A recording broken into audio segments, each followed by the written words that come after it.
This is just a quick video on changing the on and off switch on a GX series engine. First thing to do is pop the cables free. Just remove the clip. You've only got two cables on these to remove. Just separate them. They can only go back in one place. And take a flat bladed screwdriver.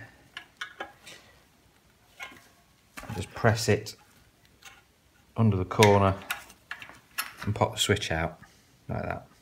Oops. And then reassembly, same thing. Connect the cables up. Male into female.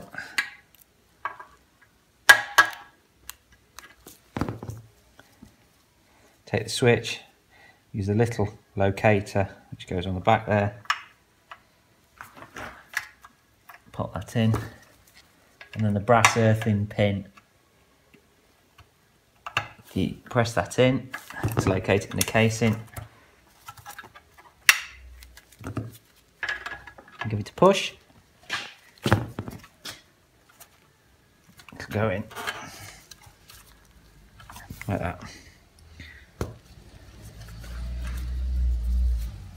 And just put the cables together inside there and put the locator in like that, and that's together.